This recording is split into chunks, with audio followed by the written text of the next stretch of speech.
How? How did UCLA blow this game to North Carolina? Well, I'll tell you how.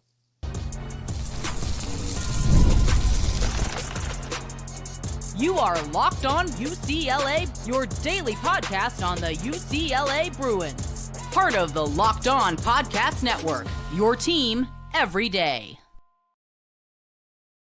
Welcome, everybody, to this edition of the Locked On UCLA podcast. I'm your host, Zach Anderson-Yoxsimer. And man, oh man, what a wacky, weird game as we're reacting to the UCLA loss to North Carolina. A CBS Sports Classic. It's one of those doubleheader games with two blue blood powers going at it in the middle of a football playoff day, and it was probably the game of the day. Here UCLA is in firm control of the game against North Carolina. About 13 minutes left. Bilodeauand cannot miss. He is a bona fide walking bucket. And then all of a sudden, he picks up his fourth foul. The second half of that second half became a slogfest of fouls for both sides. Really slowed things down, got the Bruins out of momentum, and then all of a sudden UCLA forgot how to play offense. Well, part of the problem for this game was Bilodeauand was a walking bucket, so was Sebastian Mack, and nobody else for UCLA offensively did anything. The Bruins, they put up 74 points. That's not a terrible night against the North Carolina team. But between Mack and Bilodeauand, they put up 48 points combined. Nobody else did a lot. Kobe Johnson, a starter that played 30 minutes, 0 points. Dylan Andrews played 32 minutes, 2 points, and one of the most crucial turnovers with the Bruins having the ball with 20 seconds left. Eric Daly Jr. was a bona fide non-factor in this game for the Bruins, 2 points in 10 minutes. Who is a starter. So you're looking at three starters for this team that put up 4 points. Okay, you had Skyy Clark, who I thought did a lot, but got into foul trouble and looked to be a bit firmer with the ball in control when there was a lot of pressure on him when he fouled out right before that sent RJ Davis to the line. What's funny, though, is when he fouled out, sent Davis to the line, if Davis makes both free throws to tie the game and they don't put full court pressure, this game goes to overtime. Maybe UCLA wins this because they get the final shot, or they could have turned it over because they did that a bunch too. So RJ Davis actually missing that free throw that could have tied the game at 74 really helped North Carolina, because then North Carolina stole it 1 second later. RJ gets fouled, and then he makes his 2 free throws. And UCLA gets a decent look with Mack. He was sprawling, he was crawling. I wish UCLA could have gotten Bilodeauand the ball, but Mack with a full head of steam is more likely to get fouled in that scenario and is good late games. UCLA in recent years has let Dylan Andrews get to the cup, and he's been very clutch, even though today he wasn't. So it's funny, you look at the numbers. UCLA shot better from the field. They shot better from three. The Bruins forced more turnovers. They got a lot of points off turnovers, weren't viciously out-rebounded in the total rebounds, -6. UCLA normally doesn't win that battle. UCLA in points in the paint, pretty even. Bench points, okay. They had 10 steals. They shared the ball. They led this game for 37 minutes and by 16. And then all of a sudden, we've seen this team, they just kind of, fall asleep. With 12:50 to go, they led 59-43. So with under 13 minutes, North Carolina scored 33. I did 76-74 was the final. 76-74. So they scored what? The final 30. Yeah, they scored 33. And UCLA scored 15. 33-15 over the last 12 minutes. So 33 of their 44 second half points ended up in the final 13 minutes. And UCLA fell apart. So looking at the numbers, you think UCLA as a team played better. And for a large portion, the defense was doing really good. Bilodeauand was a bucket. He played 24 minutes. I thought Skyy Clark did some nice things, despite not having a lot of numbers. Sebastian Mack was shooting well, getting to the free throw line, the only Bruin that could hit free throws. And as much as I picked UCLA to win this game, I said if UCLA got into a free throw shooting competition late against North Carolina, they would lose it. And don't point to the fact that North Carolina missed more. They went 24 of 35. UCLA went 13 of 22. So a much worse free throw shooting percentage, even though they missed less. UCLA also missed 2 front ends of 1-and-1s during that key stretch. That was both Skyy Clark, the front end once, again, coming down front end again. So that costs you 2 extra free throws. You make those earlier. That just stops the run. And here UCLA is scratching their head, a game they should have won, despite maybe not playing their best. Cronin was right at halftime. They weren't playing good defense. North Carolina was making their contested shots, making their looks when they weren't throwing it away. And then UCLA also was just like, dude, what are they doing in some aspects? But it comes down to late game execution. And this is the first game the Bruins have been down to the late game and came out on the wrong side of it because of late game execution. You could have said against Oregon, they failed late, but they got helped out because Dylan Andrews banked in a miracle three. Against Arizona, the Bruins did what North Carolina did to them, came all the way back, got shell-shocked, and held on late against Arizona in that 3-point win a week ago from this one on December 14th. Now the Bruins are on the wrong end of this. And this is a neutral court game, of course, heavy Carolina crowd. You could hear that in the arena at Madison Square Garden. Carolina with that win probably, gets themselves off the bubble and into more of a conversation of this can be a contender because they've been very close. They almost beat an unbeaten Florida team, and UCLA had their weaknesses exposed. Now, I was certainly getting hyped when William Kyle had probably some of his best minutes as a UCLA Bruin, 12 minutes, 6.6 boards, and we saw some good things, even though Kyle had 4 turnovers in this game, leading all of UCLA players next to Dylan Andrews of their 15. So he played good, but he also turned it over. Some of those you have to think of the offensive fouls as well. One of the rough things, if you're Tyler Bilodeauand, I would not suggest you try and take a charge with 13 minutes left with what could be your 4th foul. That's not a thing I would suggest you do if you're in that jeopardy. And he was a bucket. Like, North Carolina could not stop Tyler Bilodeauand. They didn't have a big man who could outsize him, outmuscle him, out-athlete him. Because Bilodeauand, when he hits threes, is unstoppable offensively. And Mack, when he hits threes and gets to the free throw line the same day, he's on his way to a 25-point night as well. Those two things made, all right, UCLA, despite most of their starters, most of their other players having very rough nights offensively, almost still unbeatable on a neutral site against North Carolina. But the problem is RJ Davis, he didn't shoot well, hit some clutch free throws. Seth Trimble, 12 points on 2 of 10 shooting, he hit his free throws. Powell, 3 of 4, 8 points on 2 shots. And then Jackson off the bench, enough free throw shooting, 24 points. And North Carolina got a huge jump from Jackson, who scored 24 points in 32 minutes off the bench for them.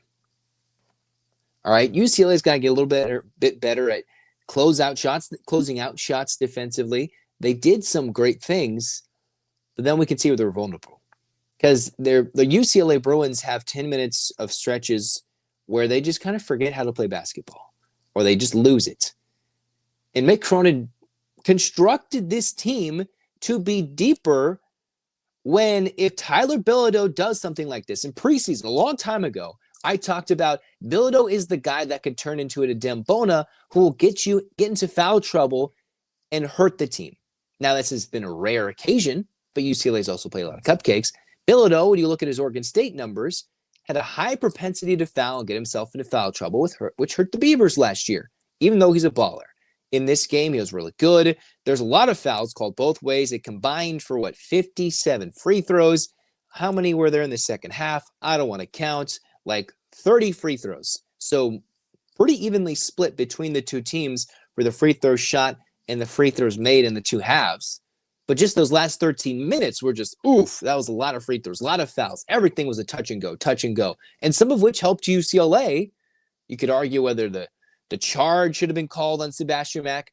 It just came down to late game execution, late game free throw shooting, and that's what hurt UCLA. One of their weaknesses is when they lose sight of the game at hand and you're given an opportunity to close it out the charity stripe, you have to do so. And when you had the ball in your hand up 1 with 21 seconds, can't put the ball inbounds and it gets the full court pressure in there. I'm going to fault Dylan Andrews. I know his hand got slapped to eventually lose the ball off his knee, but that's still a bad place to inbound the basketball, or at least set yourself up there. That's rough. That's like the one thing, that's coffin corner. What do they say? That's dead. You're a dead man there with the ball. You're a dead man with the basketball in the corner. And that's exactly what happens. And it just seemed like, well, UCLA and the way they're officiating the game last 20 seconds, There's no way North Carolina was not going to score down 1 without a chance to free throw, a chance at a bucket, unless they heaved up a 3. It seemed like, all right, North Carolina's going to score. What can UCLA do? And it just seemed if they could get a full head of steam, north and south for Sebastian Mack, maybe find Bilodeau. Maybe it would have been fun if they could have put in a big man to tip. I don't know. I just wish they could have gotten a little faster. I know you don't want to give North Carolina the chance on the other end, but you're down 1. They're a little slow going up and getting the ball, trying to score in that last possession. Although Mack's right there. We've seen him finish crazier shots before. I would just like a second chance at that. And the Bruins blew it. Large in part because a lot of their players played awful offensively. Kobe Johnson, non-factor, 0 for 3. Again, Dylan Andrews. Between Daly, Andrews, and Johnson, they went a combined 2 of 11. 2 of 11. And there's some guys who are making shots that maybe should have gotten the ball more. I liked what Kyle did, rim rocking and slamming it down. You can see why Skyy Clark is just the calming presence that Cronin wants on the floor, but he fouled out, and that was a huge foul out with 20 seconds. I don't think UCLA turns it over, or they at least have another point guard to get in that scenario where you're stuck in Kaufman corner, and you can have Dylan Andrews run up the sideline. You can have a completely different play on the full court pressure. And here we are now lamenting a loss that gets the Bruins, who had no field goals in the last 4 minutes, a week after they held Arizona without a field goal for the last 9 minutes, losing this game 76-74. Kudos to North Carolina. Again, the same thing. They do this all the time. They get down 15 and they race back. And they did that against Florida like Tuesday or Wednesday. They did that at Kansas where they're down 20 and almost took them down when Kansas was then number 1. They do this a lot. North Carolina, they'll get down 15. They come back. And this time they actually pulled it off against a quality opponent, UCLA. Don't think UCLA is going to suck. No. It would be nice if they were 11-1. They are on the doorstep of 11-1 and dominating at 11-1 on not a great night. And then they just fell asleep and everything went to the wayside. Because sometimes when teams make runs, North Carolina has the run in them and they did it. UCLA has to be able to stop these runs. Arizona did that in the middle 20 minutes last week. Prairie View was keeping up with UCLA for a good portion of the first half. Oregon went on that run where they were trailing against UCLA. This happens. You look at the end of the first half, UCLA has a chance to go up 15, and the North Carolina gets an and one and a chance to get even closer when the Bruins should have maybe put this thing away in the first half. Had it pretty much shut down in the second half and just did not do so. Frustrating. They'll learn from this. You could argue they'll learn more from this than if they won it late with another heroic shot. But now late game execution is somewhat of a theme, with UCLA playing in the lead and holding it. Against Arizona, and it comes to clamping down the Bruins, it's more fun to watch UCLA down 10 with 5 minutes to play because you know they'll get it to a one-possession game. If they're up 10, I'm scared for my life because I'm not sure they're going to make free throws. They're going to get a little, who needs the ball? If they're in foul trouble, that was a little rough to watch. Because a large part of it, you're like, let's go. Let's freaking go. And instead, they blew it. This team is deeper. It's supposed to be deeper than just losing a guy to the bench because of foul trouble, even on his great night, closing in on a career high in points for Tyler Bilodeauand, 26. I think he actually tied his career high in 26 points when he was basically in the precipice of breaking that. This game, I think, should have gone to overtime. Maybe the Bruins could have won that, just settled down over 5 minutes, or maybe Carolina would have torched them in an extra 5 minutes. I don't know. Just frustrating to see how it was. The argument could be made for Bilodeau to get it in earlier. I understand Cronin keeping him in or keeping him out, but he got ice cold and he was given the ball and there was a tie game in the corner, takes a 3 bad shot selection. Just a frustrating way to end this game. All kudos to the Tar Heels for fighting back and giving it right to the Bruins, but that just sucked. And Mick Cronin was fired. I can't imagine what he's going to be like in the locker room in the post game. That was downright awful to see how that game ended with how the Bruins were in control. Frustrating.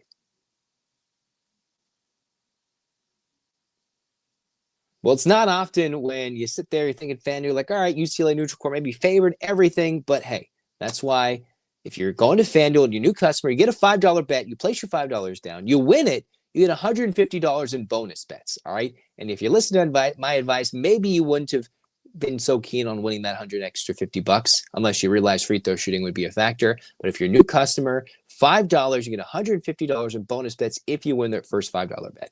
Visit FanDuel.com, never waste a hunch, and make every moment more with FanDuel. Whether you're betting on the NFL, everything, check out FanDuel, America's #1 sportsbook. $5 bet, you win it as a new customer, $150 in bonus bets on FanDuel.com.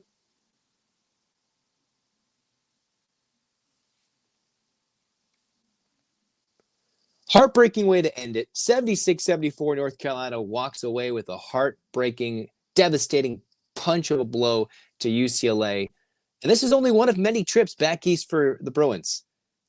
And just think, as rowdy as that Carolina crowd sounded on the TV, whether you're listening, you're watching in Madison Square, that's a neutral site crowd on the East Coast. Wait till the Big Ten games and these teams are making runs against the Bruins late when they have a lead or they're fighting. Because it's going to get absolutely wild on the turn of the new year. Only a week until they play Gonzaga. We'll see how they recover and recuperate over the Christmas break, over the holiday season. And hopefully if the Bruins split those, they're still a solid team. UCLA under McKernan tends to lose too early, one ugly, maybe one close. UCLA lost the close one today. And they're still very much Big Ten contenders. And we see a weakness now, but when they play really well, we understand that they can go far in the tournament. It didn't bounce their way today. They didn't play well enough in the final moments to eke out a win. They should have dominated, and instead they'll hopefully be better off for it. But until next time, get your hands up, Bruins fans. 8 clap time, baby. And 1, 2, 3, 4, 5, 6, 7, 8. UCLA. UCLA. Fight, fight, fight. This has been Locked On UCLA. Zach signing off. Go Bruins.